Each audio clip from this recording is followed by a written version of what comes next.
Hi, everybody. This is Tracie. We're here with the Lightworker Community Podcast. And today's guest is Ron Bracale. He is a musician and author, and he volunteered to come on today to share his experience and his gifts with all of you. So, hi, Ron. How are you doing? Hello, I'm doing good. Wonderful. I met Ron years and years. How many years, Ron? I don't God, know, lunch. a bunch. Yeah, it's got to be at least 20 years ago. I think it was before we adopted our kids. So I think, I'm not sure, but I think I might have met you the first time at Sherry's store, but I don't recall for certain. I know I took some classes at Lilydale too. So, um, Okay. but I know that we've been at many expos together.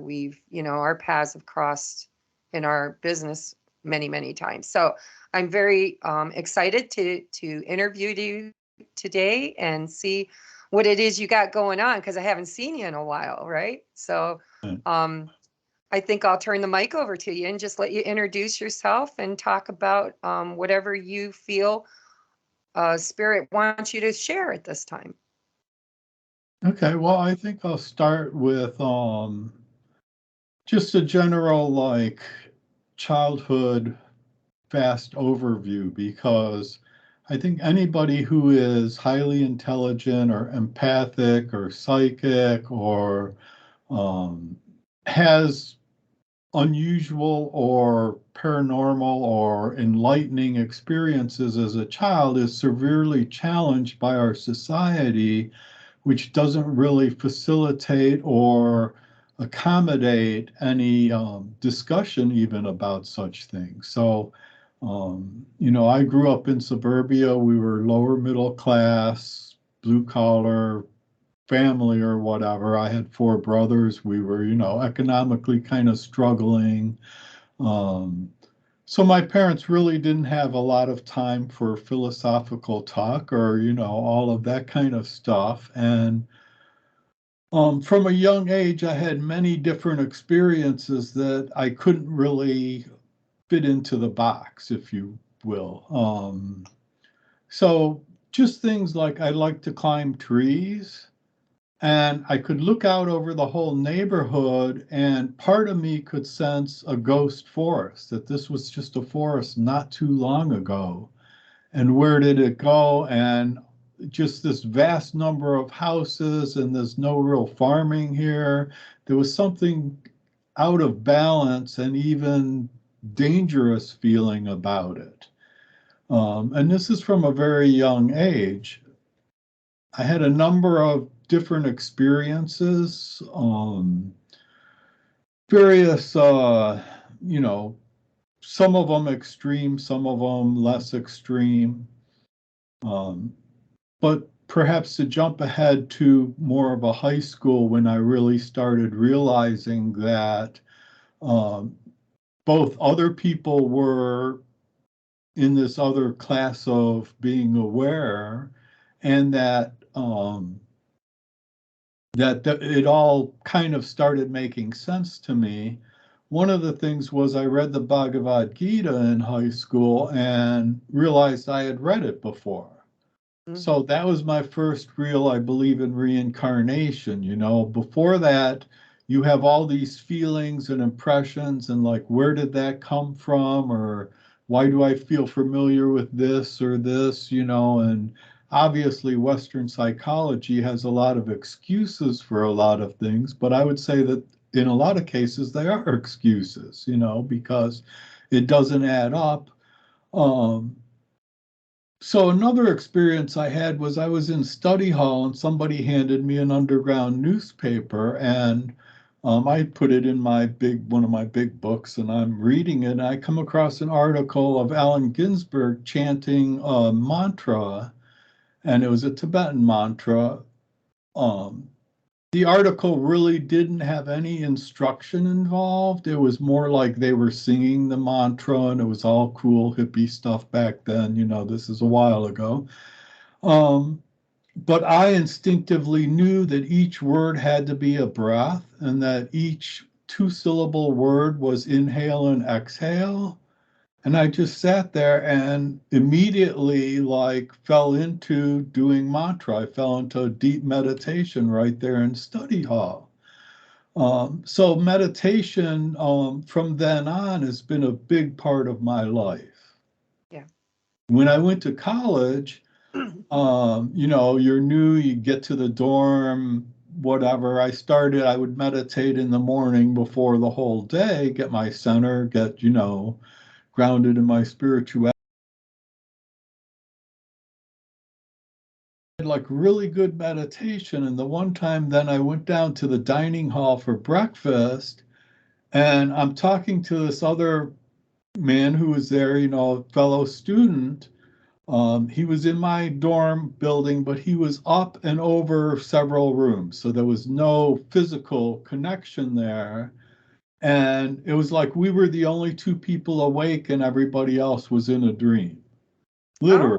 I mean, we were at a level of consciousness that matrix it was switch. just obvious we were present and most people were mumbling through. And right away, we started talking about meditation and realized we had meditated at the same time. And that was the supercharge of it. Right. So we had different schedules. And with those different schedules, sometimes we would not be meditating at the same time. Sometimes one of us would start while the other one was finishing. And we could always tell when we meditated together. Or, I started at 8 o'clock, he started at 8:10. So therefore, the end of my meditation was good and the beginning of his was. Hmm. Uh, so then he taught his roommate. I taught a few people, had some other people who were into it in the dorm. And we ended up finally getting together and having 7 people do a group meditation. It was absolutely mind blowing. I mean, it was like transcending the physical realm. We were luminous beings. We were beings of light, literally suspended in space, like, Mm. as the saying goes, like pearls on a thread or whatever. I mean, it was Right, just right. incredible. And afterwards, everybody just breaks out laughing. And, it was just like, the whole blissful, ecstatic experience. And, part of real meditation is you have bliss where you're just totally peaceful and calm and you're bliss, but you also have that ecstatic, intense charge. And it's when you have both of them together that you've really gotten there, that you have both sides of the coin, if you will, and you've unified them into what our consciousness really is, because our consciousness, our essence is bliss and ecstasy. It is that higher vibrational nature. Um, so perhaps if I step back for a minute, if you take a picture of somebody, you have a 2D representation of their 3D body. You kind of have an idea of them, just like we're looking at this screen, but it's much more limited than actually seeing them. Well, Right. then we have the emotional dimension, which is a true dimension. We have a mental dimension. We have a dreaming dimension, which is called the astral light, which during the day is just fitting into everything. It's kind of supporting everything. We have intuitive levels. We have many higher levels than that. So most people go through life and they're somewhat aware of these other levels, but not as much as they could be. Right. So, part of it is um, to flash back to childhood. My parents were Catholic. They were just kind of, run of the mill. We go to church. This is what we do. And by second grade, I'm going, what about this? What about that? Did you hear Me what he too. said?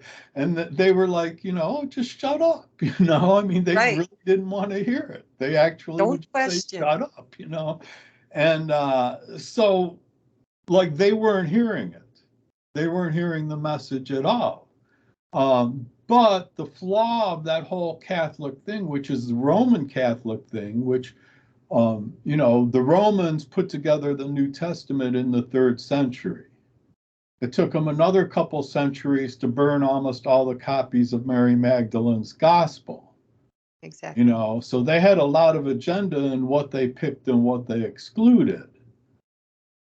Um, But part of their thing was the renunciate idea. And then with being introduced to Hinduism, you also have the Vedanta renunciate idea of a monk, renouncing the world, all of this. And this really messed me up for a long time because it is not a spiritual path at all. It's an mhm. escapist path.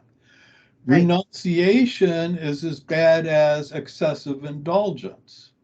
It's not the Exactly. middle Out road. of balance, that masculine, feminine, the feminine, I can't talk today, and the masculine within us, right? The upper chakras with the lower. You got to have that balance, which has kind of been my journey on all of this, is learning how to be both in a wholesome state, right? And Right. so a lot of religions will take you into that patriarch masculine energy, and then there are those that take you into the distorted feminine, but it's all programming. We need to bring it back to the holistic experience, in my opinion, at least. Right. No, I agree completely. So, you have yin yang philosophy. I mean, in the ancient philosophies had threads from way, way back. Recently, I've been studying some of the classical tantric texts, which are still somewhat patriarchal, but are really also goddess worshiping. And I believe that they have roots going way, way back before civilization in some of these teachings. Um, and it is a balance, and it is understanding that um, there's neo tantra, which is all of this, healthy sex, whatever, and it's not bad, but it's not what it was. It has nothing to do with the original tantra. Was about both meditating and living in the world. And so learning to meditate, but then learning how to take that meditative state of consciousness and be in the world with all your senses, and not, it was called the householder path. And around 1000 BC or 1000 AD, it spread to all of India, all of South Asia, moved up into China, moved into Europe and had influences. Tibetan Buddhism is a variation of it because they kept the monk thing going, which is really a perverted type of a life.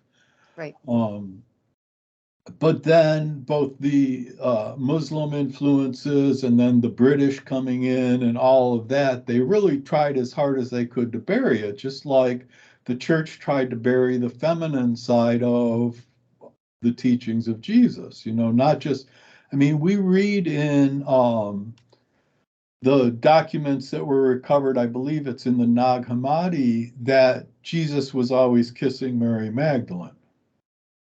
They were householders, they were together, and Peter was jealous, Right. and this is in texts from 2000 years ago or thereabouts, shortly thereafter. So we know that this is true, and yet the church would still deny it today, Right. you know. So it's this idea of being conscious and being in the world, being completely in the world and engaging the world, engaging the community, engaging people. Um, One of the teachings from that, which has been totally confused, is the teaching of Kundalini. So there's three Kundalini energies. That's the Trika, the Trinity. So you have your lower Dantian, your lower center of gravity in your gut, and you can feel things with your gut. You Right. just know things. You have that gut instinct, right?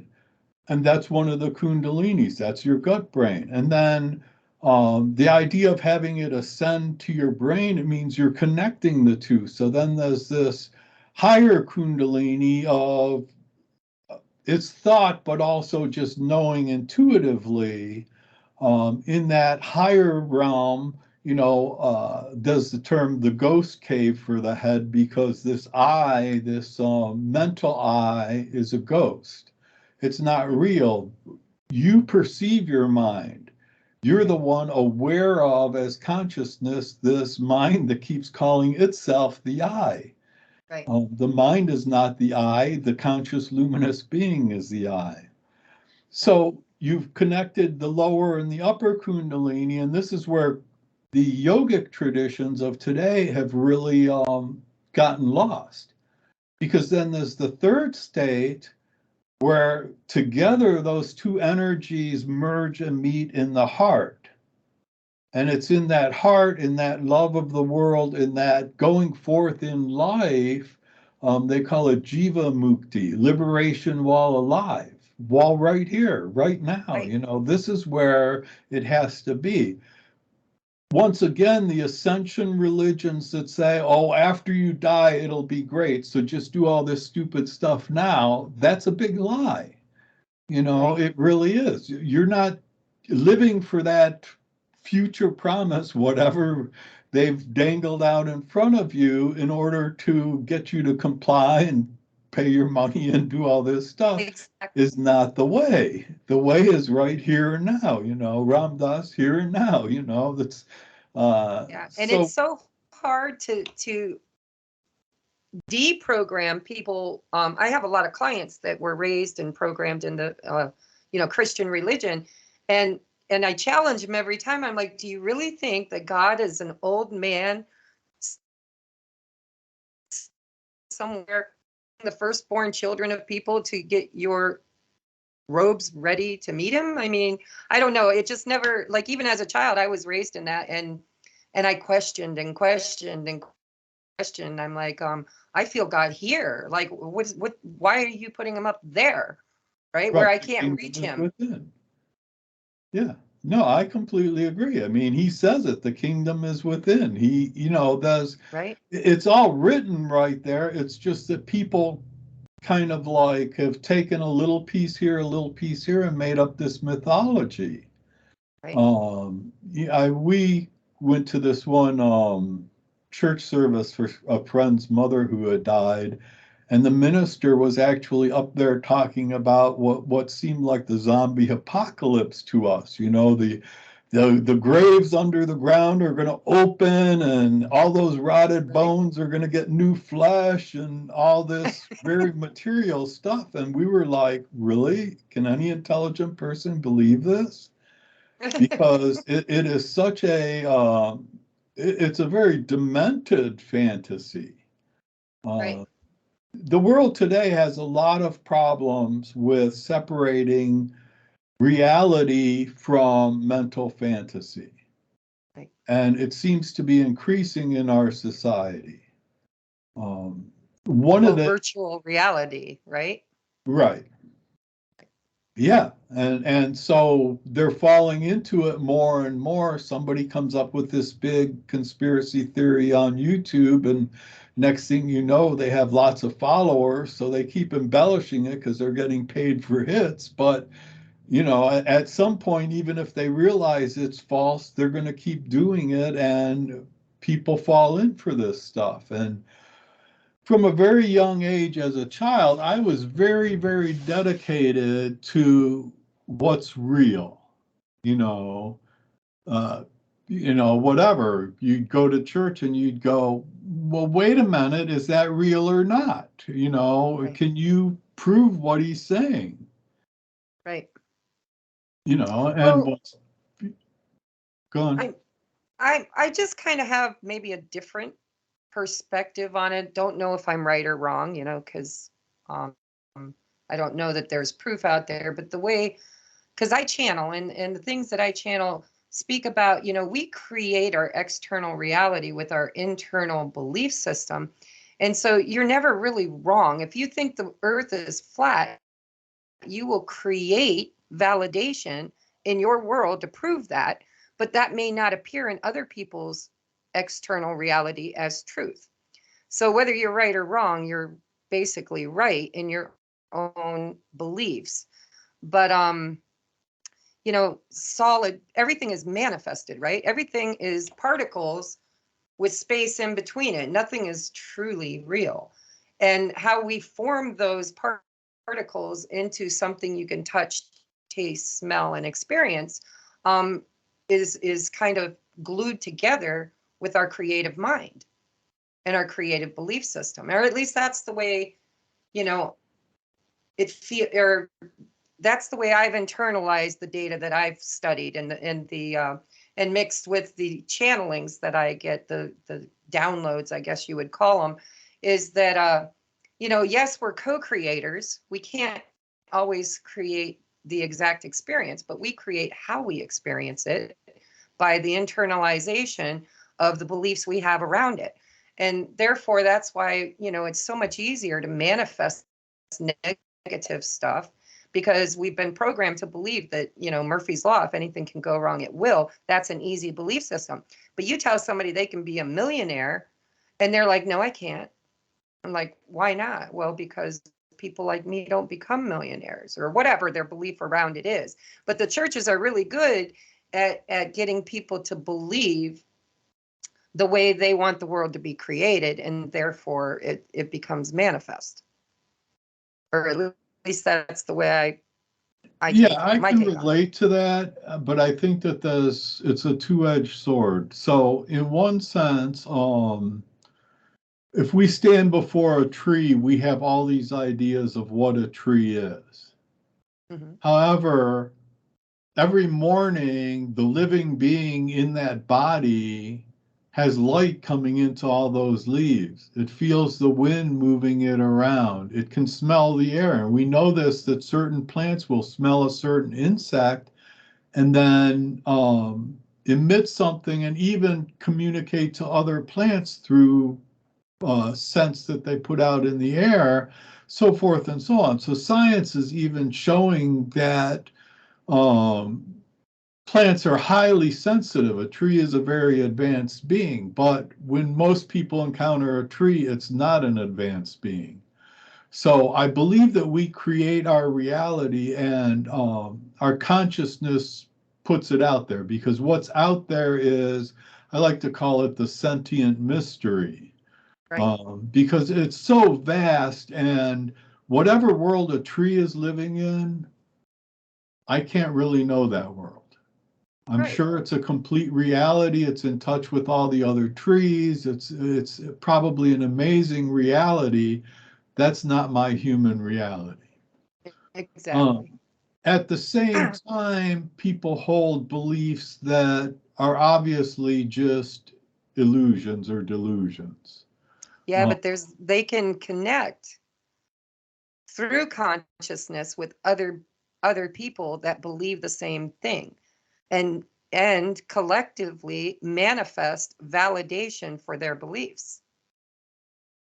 well, yeah, but it's like if you take the flat Earth example, they can make up validation or whatever, but um, I would say that it's just not true.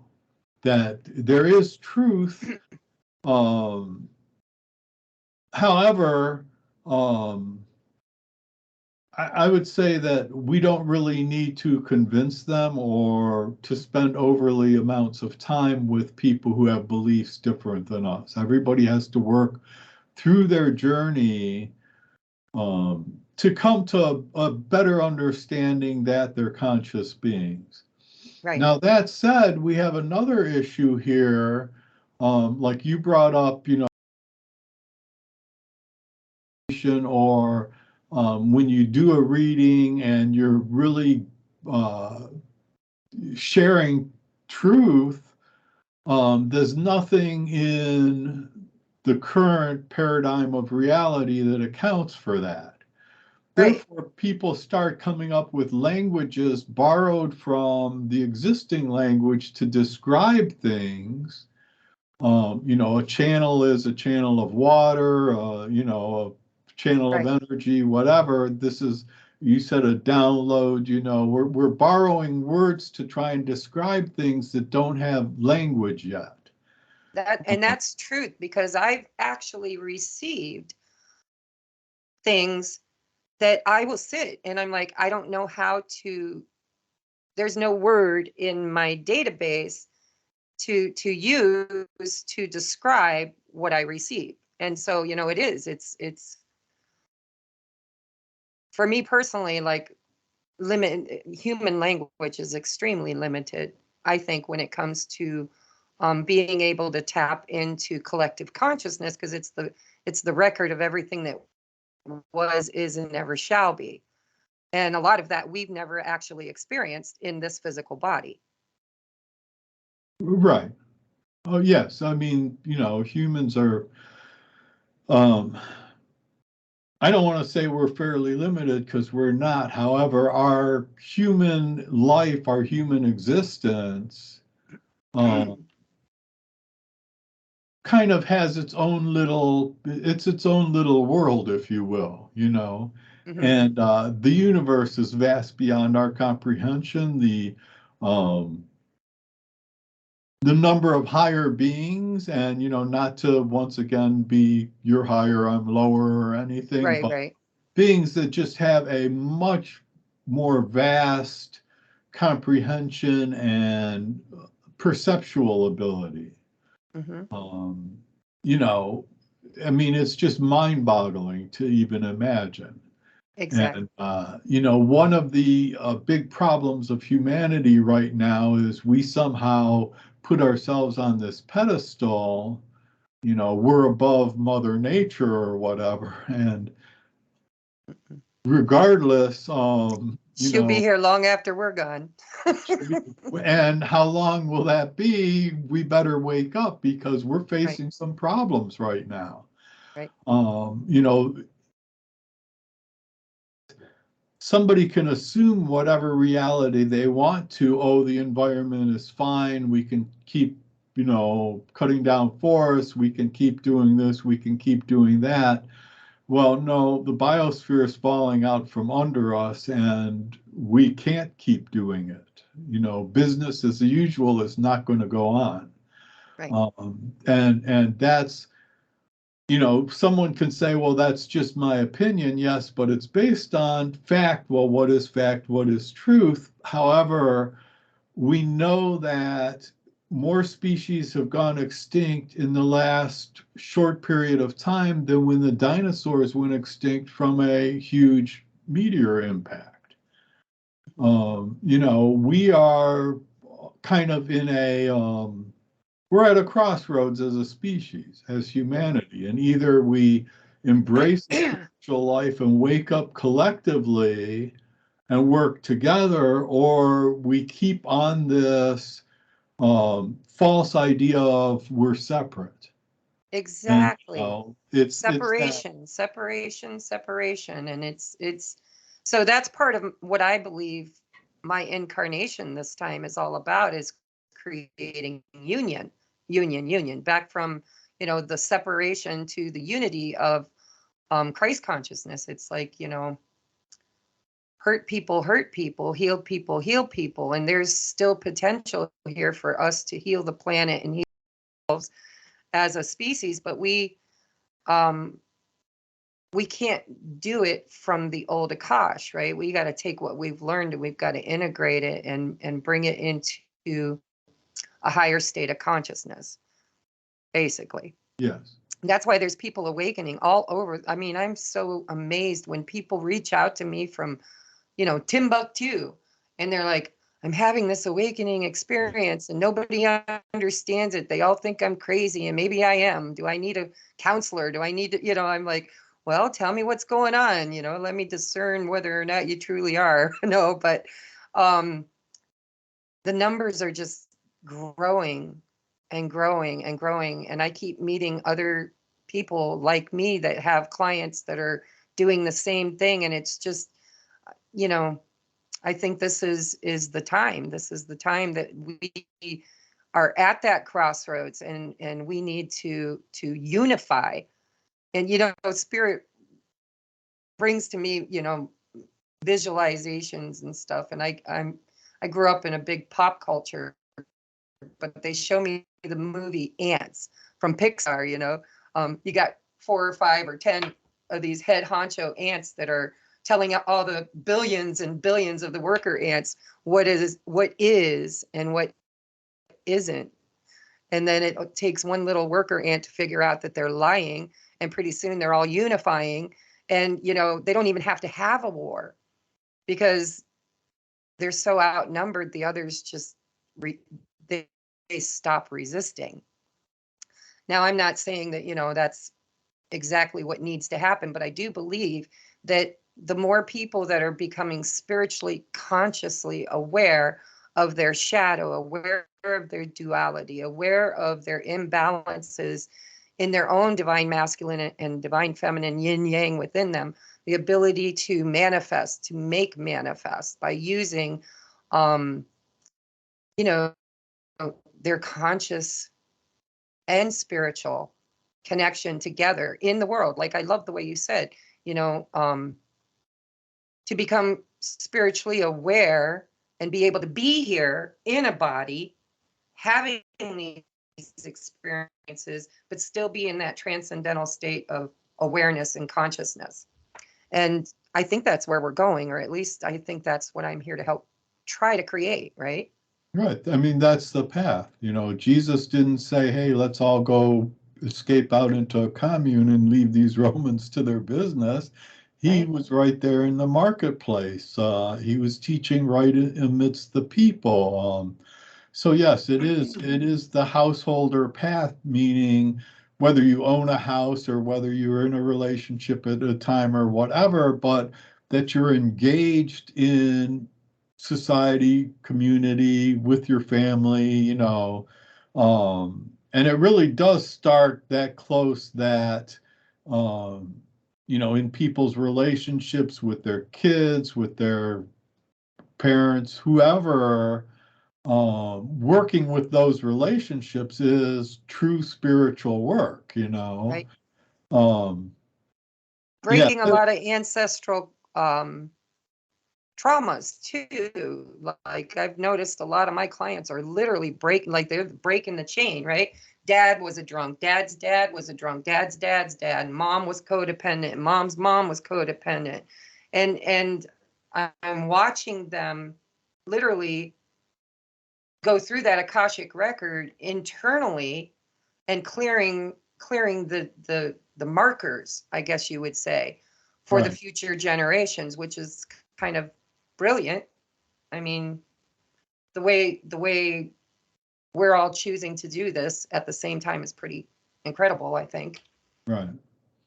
Yeah, there's a term, it's called the religion of philosophical materialism. And it is a very strong religion. It's not even necessarily atheist, because people go to churches and have all these beliefs that are still at their core believing this religion of philosophical materialism. And it's taught in the universities. A lot of universities say, even if you were in psychology, if you went into parapsychology, which includes psi abilities, precognition, whatever, you won't get a job. You won't probably even get a doctorate degree. We'll throw you out because it's against our religion. Right. And it's a religion of materialism. It's a religion that um, puts the blinders on to all of the more subtle dimensions of life. Right. And at one time, because the church was so horrendously evil, that this scientific paradigm started to give birth to this false religion. But science is a method. You can do science in the spiritual realm too. And I think anybody who successfully, say, channels, does science. They do experiments, they encounter, this is the data I'm given, what does it really mean? How do I interpret it? It's a method of inquiring into data, and the most advanced instrument on the planet, the absolute most advanced instrument, is the human body Right. by far. So materialists want to throw out what people experience because I don't have a machine that can measure that. Right. Well, you're missing most of reality then. We Right. are the most sensitive, tuned in things that exist in our reality, and we have to still keep that scientific inquiry and a certain level of skepticism. Just because you saw a vision of a certain thing, you have to separate between, so we all dream at night and we dream all kinds of crazy stuff. A lot of it is not going to happen. However, Right. sometimes you have this really intense dream that really tells you something and it feels different. Right. It just has a total different energy. And if you listen to those dreams and see what message they're giving you, often they are giving you a true message and guidance. Right. And so that's a learning process, but it's applying, if you will, scientific inquiry to dreaming, because you have to separate out, okay, a classic happened to me when I was in college. We watched almost no TV. We didn't at that time either. And we went to somebody's room one evening, and they had on this like movie, The Attack of the Bats, and there were bats everywhere and whatever. And I am fine with almost all creatures of nature, but that night I kept having dreams of bats, not like they had, because I had sat by a river and had bats circle my head and, so forth and so on, but you can see how certain things during your daily life lead into your dreams. Right. There was a person probably almost 100 years ago now wrote a book, Experiments in Time, I believe it's called. But he said, if you go to a restaurant that has a red and white checkered floor, and that night you dream of a red and white tablecloth, you say right away, I dreamt of that crazy red and white tablecloth because we ate at that restaurant with that floor. Right. But if you've not had any experience at all, and suddenly out of the blue, you're dreaming of this red and white tablecloth, and it's highly significant in your dreams, and then somebody brings you to a new restaurant you've never been to before, and it has a red and white checkered floor, obviously, then you're precognizing the future. Right. But a materialist says, no, no, it's just a coincidence in that case. But it's Right. not a coincidence in the other case. You can't have it on both sides of the coin. Right. So if the experience is causing you to dream it, if you dream it and then experience it, obviously the dream had precognitive qualities. And even more important than that, something about that trip to the restaurant is significant to you. The people you Right. went with, the conversation you had there, there's something to pay attention to here because your dreaming told you something about it. Right. And this is being logical and scientific about dreaming. Right. And Yeah. I've had a few precognitive waking experiences, so I know time isn't what we're imagining it to be in the material view. Right. Yeah. I had a predictive dream that my sister's house was going to burn. And 3 days, and I told her, I said, I have dreams all the time. They never feel like this felt. This felt real. And, her response was, don't be a moron. Don't dream about me. Right. 3 days later, her house burnt to the ground, literally complete and Right. utter loss. And because I put that little bee in her ear, that day, instead of my mom coming to her house and watching the kids, she had taken the kids to my mom's house. When I asked her why she did that, she was like, I really don't know. But I believe that everything flows the way, it should. And my having that dream created change in her daily routine, and there was nobody there. The house was empty. Right. Yeah. Yeah, and so that's why I call it the sentient mystery, because I don't want to personify it.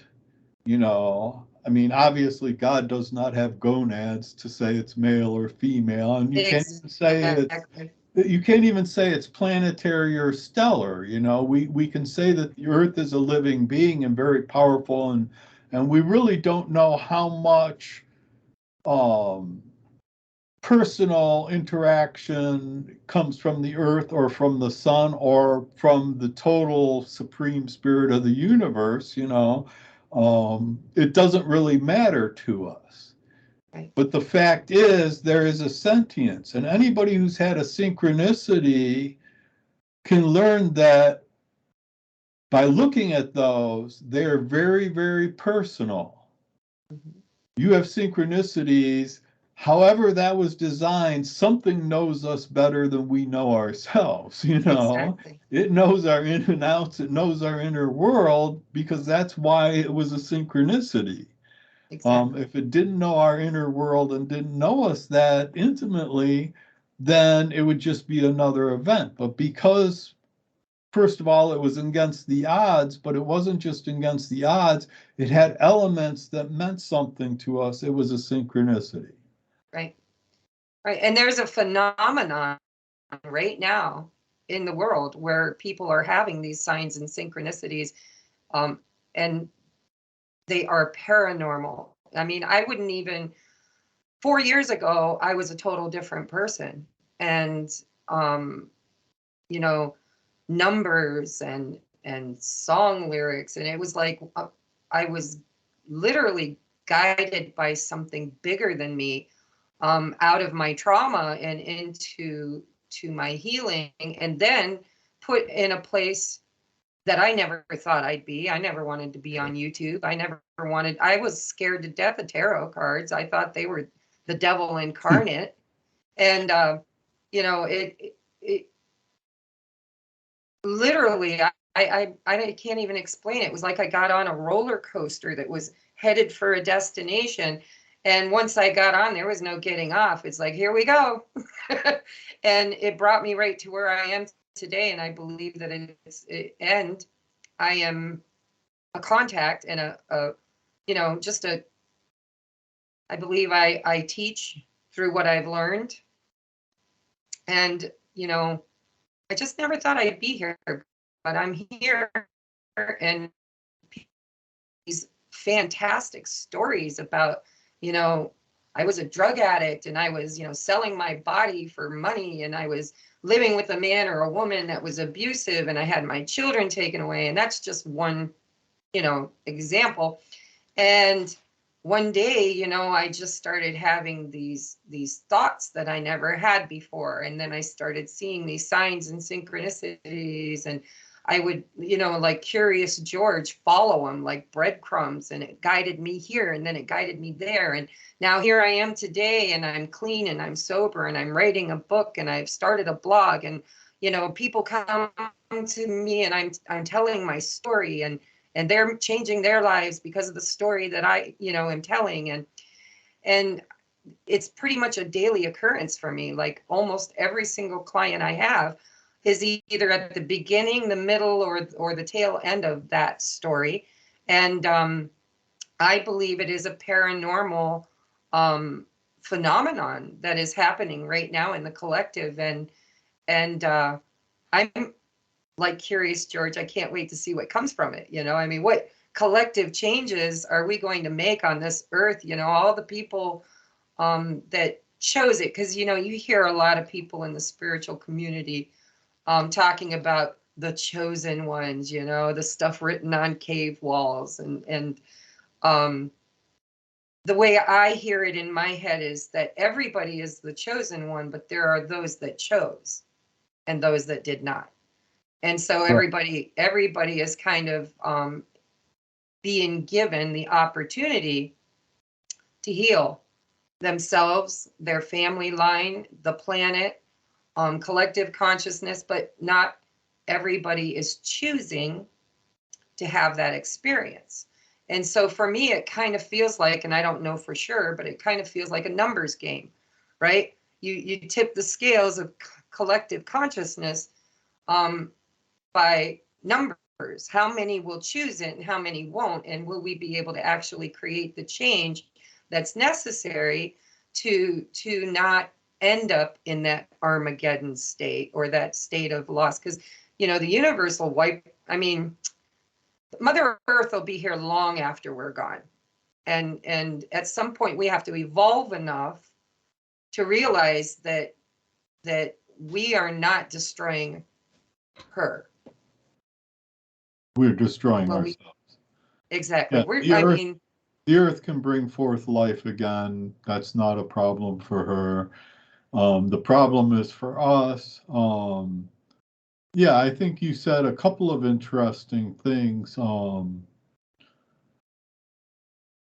I think that everyone has what you could call enlightenment experiences. Everybody is gifted with guardian angel experiences or synchronicities, or we can use all these terms because, once again, language is not completely up to it. Supernatural.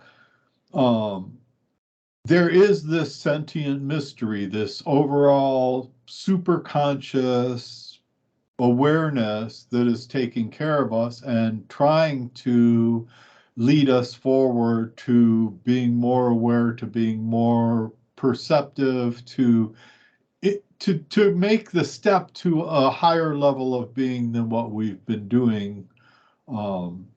And like you mentioned, tarot cards. Here's the thing with synchronicity or tarot cards or any of that. What you do is you develop a language with the sentient mystery. That different people who work with them have whole different like ways of looking at it. And really, you're just getting a tool that helps your intuition, helps you connect to that higher guiding consciousness. And so there's many different decks. The modern decks are exploding. Everybody's doing decks. I've even created my own. Yeah. Oh, good. Yeah. Yeah, if you work with your own, that's a very powerful way to go. Right. Um, yeah, and so then, some people market them and sell them. Some people will just do their own to work with, regardless of your tool. So I've worked with the I Ching. The I Ching is a very interesting thing. To step back, the Tao Te Ching, which is a collection of sayings attributed to Lao Tzu. Lao Tzu means old master. So there's every indication that these sayings come from the ancient mother culture that existed before civilizations in the patriarchy arose. We now have significant science to say that the flood really did happened about 12,000 years ago. The ocean went up about 60 to 80 feet. It didn't do it all in one big jump. Most of civilization was on the coastlines, where we don't really know the level of their advancement, but it's highly likely that they sailed the entire world. They were all connected. There was a global civilization. And from what followed the disaster, philosophically, and from Mother Goddess statues, we can assume or we can hypothesize that the culture had the feminine virtues, if you will, of everybody deserves to be fed, everybody deserves to be taken care of. We take care of our old people. We are community, uh, even if you look at Our Father who art in heaven, in Aramaic, it was the sacred heavens, you know. Um, that in those days there was no astronomy. The heavens ruled the earth. They ruled the day and night. They ruled the seasons. They ruled the moons, which, were both feminine energy and plants flowering. And, everything in life was ruled by the heavens. So it wasn't a hypothetical heavens. It wasn't something else. It was the actual heavens that they were talking about. There was no masculine thing in it. That came with the Greeks and the Romans and their language and their philosophy. Um, Thy kingdom come, thy will be done would have better been translated as thy community come, thy pleasure be done, it was a good thing, not a Middle Ages kingdom thing, that got Right. thrown in there. So the words have been changed immensely from the original teachings. Um, and you can see the original teachings in that Yeshua or Jesus did not just hang around with the good churchy people. He Right. went to everybody. He accepted everybody. People who were living a quote unquote sinful, which sin meant lost or I missed the mark, not whatever it means today, which who Exactly. knows. But he hung out with everybody because everybody has had these enlightening experiences, and everybody is a child of God, as he said, and everybody is deserving of spiritual awakening and a spiritual life. And even when life is hard, if you have spiritual awareness, it's not it's a journey, so you don't look at it the same. It's not the same as the desperation that materialists experience, the fear, the fear of death that causes people to do horrible things to try and survive for one more month. Right. It's like, no, it's okay, you've died before. It's no big deal, you'll do it again. Right. um, it's a whole different way of looking at things, and when you live in that expanded reality, life is much better. It really is. You're not living from a fear-based reality, you're living from a love-based reality. um Exactly. you know Right. um but to go back to our relationship, we each kind of develop symbols or ways of understanding and communicating with the sacred mystery. So we each have our own personality. Certain things are going to be significant to one person that aren't to another. So we can't necessarily, like, here's my dream interpretation book. Well, that works for you, but it's not going to work for Exactly. everybody else because they have their own dreams. I Exactly. mean, and it's fun, and sometimes you get insight off of it. There's definitely archetypes that, certain things represent things.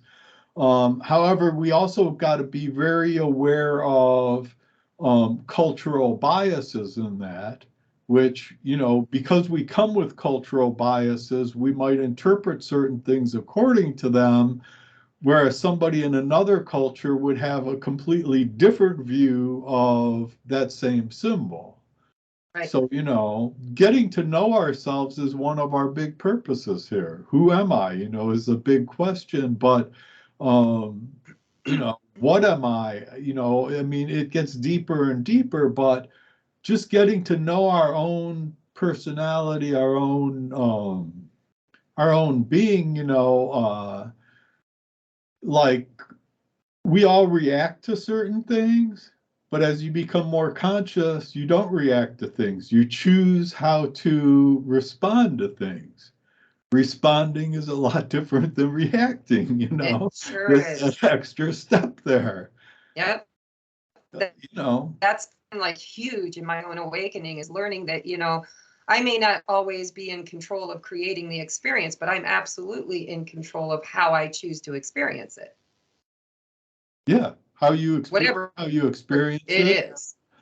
in dealing with people, how you respond to, somebody trying to push your buttons, because if they can't push your buttons, they lose steam really fast, Yeah. And I've encountered that a lot of times. Somehow I was that's like a gift I had from a young age. So I hitchhiked all over the country, and, every so often you would get somebody who would go, really wanting to somehow intimidate you or imply some fear or whatever.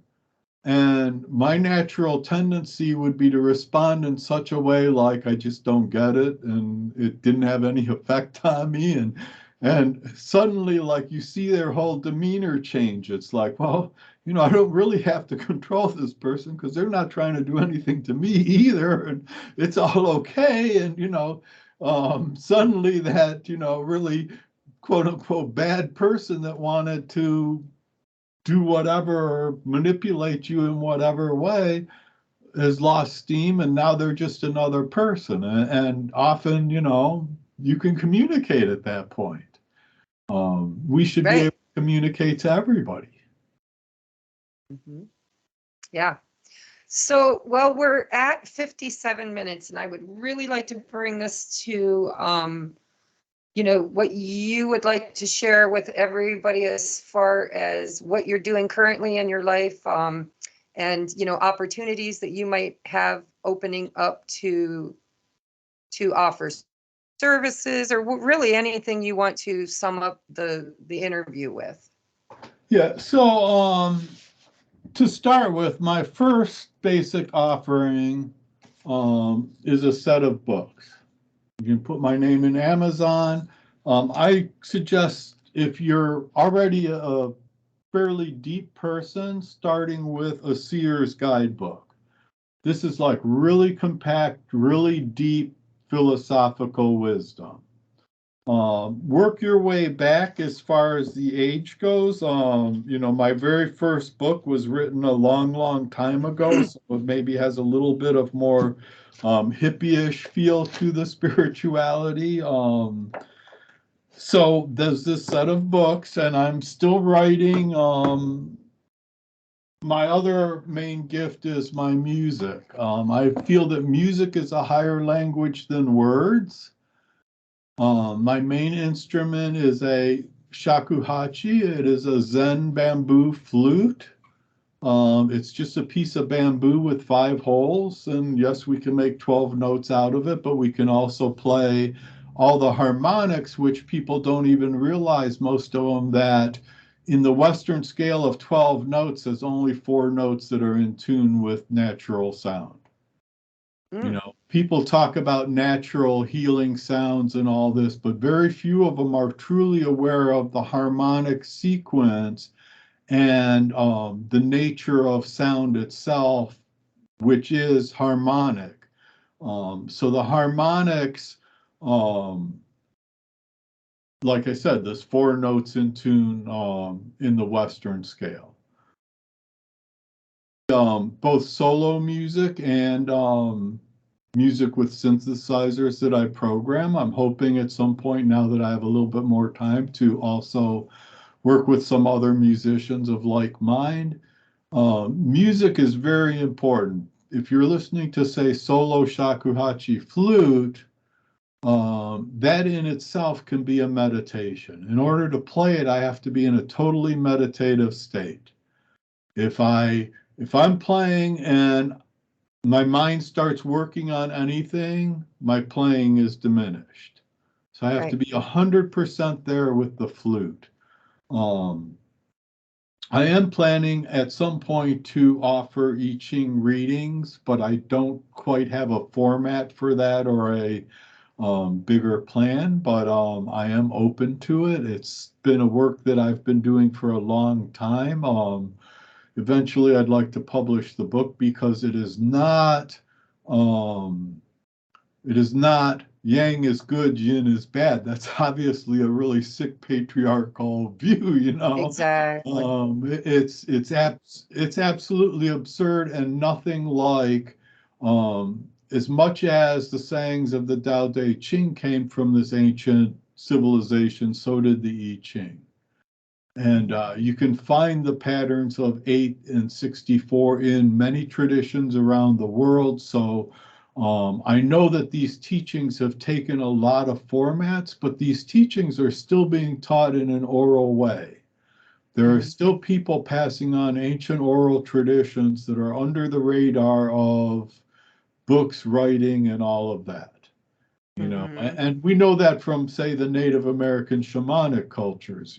They still have teachings in their lineages that are in their lineages. I mean, there's many people around the world that are still operating at this level because they don't want the mega machine twisting their stuff the way the Right. Romans, the teachings of Jesus. Uh, Right. Right. yeah, I'll add my websites and people can view it. I'm starting a new one, Divination Journal. It's also Precognition Journal. I want to collect people's stories and I will offer readings through that. At this point, the website is just a very basic skeleton.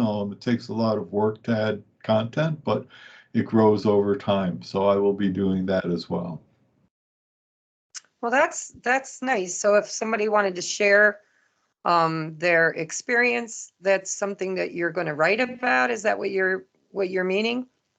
Yeah, if somebody has a precognitive experience or say has a divination tool like tarot and has extremely profound experience with it, as far as time is not linear, so where really, beyond just the overall self-help, because Mhm. obviously I can do a reading for somebody who's in a relationship, and the reading can give me information. I can intuitively gather some words of advice for them that they can follow or not to make their Right. relationship work better. That's different than, like you're saying, the dream of your sister's house. That would be like the type of experience that I would want to write on there so that when other people have that kind of a dream, they don't blow it off. Right. And if your sister had really like clicked with that at all, she could say, well, I don't believe in that. However, I'm going to, take certain possessions or whatever and somehow save them. I'm going to, prepare. I'm going to have that plan in place because I've been warned or whatever. And Right. sometimes you might do that and nothing happens, but it didn't hurt to create a fire plan, you know? Uh, Exactly. Yeah. so yeah, I mean, I think that, I'm um, not sure she really had time for that. It was only 3 days after the dream, but she could have gotten some things, I suppose. Um, for me personally, like I was afraid to speak up as a child of the precognitive abilities that I had. And I was also able to um, mentally, not really physically, see the deceased and communicate with deceased. And, I was raised in a Christian environment where if I told somebody I was talking to dead people, they would have me, you know, prayed over in front of church with, they'd be trying to exorcise me. right, And so, but now that I'm older, my family, if I say something, they believe me. They're like, oh, let's prepare for this. So now she would. Absolutely. They trust my gifts and they're like, if Tracie said it, I'm at least gonna assume there's a 50% chance it could happen. So let's just, listen, right. which is something I wasn't afforded as a kid. One of the most important changes that is happening is through um, medium-like experiences, if you'll call that, people communicating with the dead. And, my grandmother told me stories where she had that kind of stuff happen. Um, so it's been with humanity all through time, but somehow this false religion of philosophical materialism has tried to deny it. But now through near-death experiences, through a number of like scientific inquiries, people who are scientists who suddenly wake up to it, There have been people with near-death experiences that have, tell the doctors, well, why were you saying such and such about me in that office? Or, you know, things that are beyond their, material ability to know. There's some classic examples. So once people get over that fear of death, our society is going to change immensely. Once people realize Right. that there is no death, that, yeah, the body wears out, but so do my clothes, I mean, Hmm. you know, it's not always a Right. pleasant experience to rip your nice shirt and have to get a new one, but, that's Right. life. And, that's the way death is. It's really, it's okay. It really Yeah. is. And our society doesn't view it that way. Well, and I've noticed, a lot of people's biggest fear is losing their loved ones. And if they just recognize that, we're we all are source. When you get that new garment, when you get that new body, you're still one of a whole, that they're all there, they lose their garments and need a new one too. And we incarnate with purpose and intention, and there are other people in our awareness that they're all just part of us and our own beingness. It's like they don't go anywhere, nobody's going anywhere, right? Right. Right. No, Yeah. this mystery is weaving a play around us, but we're standing still. We're here Right. now, you know. Yeah, and it's a completely, I mean, once we get out of this false paradigm and realize that we are consciousness, that people have out of body experiences and witness things at a distance, and it's actually, things that are physically real, in that case, but in some cases also people have other experiences. But regardless, we are that consciousness and we're not going anywhere. You know we are souls, and people are Right. soul blind today. And as soon as they wake up to the idea that they are souls of consciousness and they do have a spirit, which is an intent or an ability to choose, everything changes. Right. Right. And I believe we're in a huge shift of consciousness right now and change. At least that's what it's my intent and purpose to create change for the better. Any way I can, drop by drop, pebble by Right. pebble, one conscious mind at a time. But um, I always say hurt people, heal people. And, one more healed person creates how many more? Or like, how many lives have you touched? How many lives have I touched? How many lives have other people touched? So it's almost like a virus to the good instead of the detriment. Right. It's The waking awakening, up. it is a phenomenon that's happening.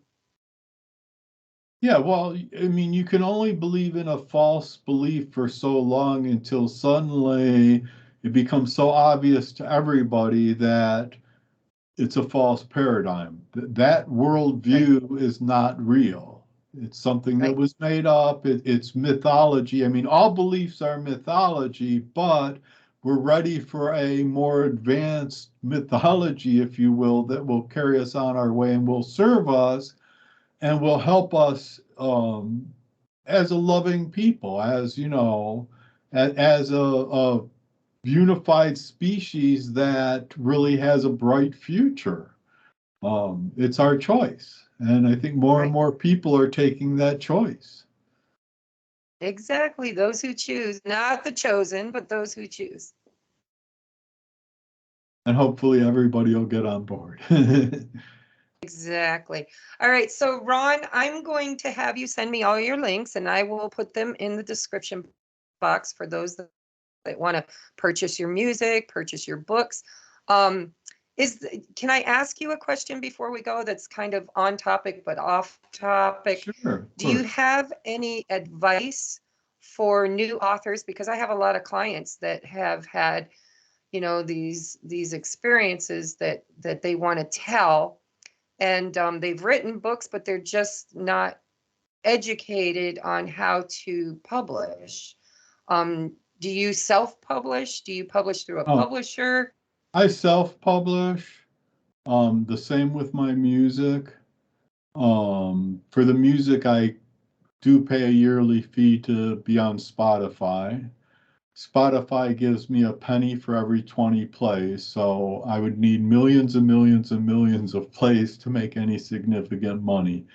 My advice is do it because it's a work of love. If you're doing it to make money, it's not a good business plan. Exactly. Your writing would have to be, say, a supplement to other work you're doing. But if you feel drawn to write, even if you only touch a few people here and there, then that is hugely significant because it's the ripple effect. Right. Um, so the main people are Amazon and boy, I'm forgetting the other Do one. you use KDP? Have you ever Yeah, used the I use KDP? Amazon and KDP. Spark, uh, the other more mainstream publishing house, which is really the default professional house, requires a lot more work on the author's part as far as formatting. You know, Amazon offers, say, a cover designer where you put in your images and AdWords and you have a cover. The other one requires you to do print ready proofs of your art, which has to match exactly what you have for a book. So you're, you know, say the size of the spline depends on how many pages, becomes an extremely complex process. Right. Uh, as far as mainstream publishing, it's like mainstream music. You know, at one point I started contacting people who are like, you know, the music publishing business, and they would tell me, well, it'll cost you about $5,000 to $10,000 to release a CD. And I would say, well, Mm, how much money will I make on that? A couple of hundred, right. you know. So, like one famous shakuhachi person who has albums on main labels, you know, said, well, I hit 1 million hits on Spotify, and somebody was joking, you know, oh, you probably made lots of money. He said, no, I'm rich to start with. That's why I can do this, Right. you know, because it's a pay to play thing, and I can't do that, you know, and I'm not really interested in doing that. Right. Um, you know, so um, my new Bandcamp, which is a great thing for music, anybody can put music up there, shakuhachispirit.bandcamp.com. Anybody can listen for free. And if you want to download high res things, then yeah, you can buy them and have them on your hard drive, or, you know, if you have a, you know, a stereo that's high class. Um, I also offer a subscription for $13 a year so somebody can download everything for that price, you know. So Right. it's almost nothing. It's not something I do for money. It's something I do for the love of it. Have Um, you ever considered Patreon? Have you, because I I have a haven't. Patreon account. I'm familiar with it. Um, the same way you're like going out and you're trying to get people to sign up, and there's a lot of time and energy involved in that. Hmm. So, you know, you have to decide as a writer, do you want to sit at some local fairs and sell books, and do you want to give them out as gifts and to share them? Or are you going to try and turn it into a business, in which case you're going to be spending most of your time marketing and not writing? So if you Exactly. want to spend, you know, a year writing and then 2 years marketing and then a year writing, go for it. I'm too prolific. I can't tell you how much I have that needs to be proofread and put into print, you know. Right. So uh, you really have to just decide what you're doing. But I would say mostly in this day and age, a lot of the creative arts are being done out of love. And that's Exactly. Mission. where the Right. best stuff is. yeah, it's service to your community. Right. Uh, and you can make some money along the way, and perhaps it'll come to you and whatever, but I would say don't worry about that part. Worry about getting the most fine writing you can so that when you share it with somebody, you touch their heart. Exactly. Well, thank you very much for being on my show today. I appreciate you. I hope you get lots of new followers. So many people right now are looking for ways to be present. And, I use music a lot in my meditations, a lot in my dated, I mean, I even get messages through music as if it were tarot, or I communicate with the all that is, I guess you want to say. um I've developed my own language with, I think I could read just about anything. Give me a leaf, I don't care, because it's not the tool, it's the connection. Right. And a lot of people are looking for that connection, and I think that I've heard you play, it's beautiful. I think I even attended, I'm not sure because it's been so long, but didn't we attend some like meditations together up at the what is it called, up in Ashtabula? There's like a The wellness center that you, community, yeah, wellness center. Yes. yeah. I don't remember. I just know you. It's so weird. It's like I do remember doing some shows with you, but if somebody mentioned your name, I'm like, I know Ron, but I can't remember right here and right now exactly where all those contacts happened. But you've been a presence in the community to the point that I reached out to you. Right. Yeah, it's the spiritual connection. So, you know, if you're really searching for fame or something, music and writing are not the way to go, and doing readings is not the way to go because for me, my personality, this individual incarnation is not something that anybody needs to glorify, nor did any of the spiritual teachers before seek that, I mean, Jesus never said, oh, worship me. No, he said, worship God, worship the totality, worship the sacred mystery. Um, that's where it's at. We need to get beyond this me, me, me culture. Right, and lift up us. Yeah. Yeah. Okay, well, anything you want to say in parting? I hope I didn't cut you off on any No, it's ideas a or pleasure. or constructs you wanted to touch on. No, here, give me just 1 minute. All right.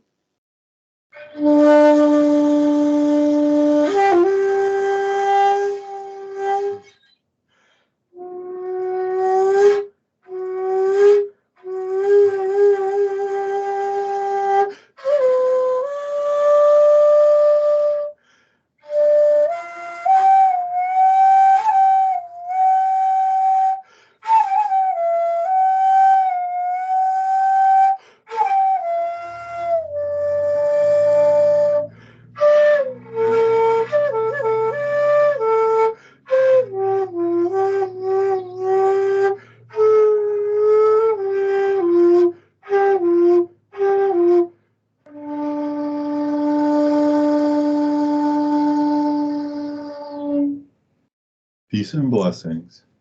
Very nice. Thank you very much. And I would like to reserve an opportunity to maybe bring you on later. Once, because you're talking about, formulating the I Ching and maybe offering it as a service for people. If you'd like to come back in the future and share with us any new endeavors you have, just reach out. Okay. Yeah, I'll come back All right. after a spell. Thank you. All right. Namaste. Namaste.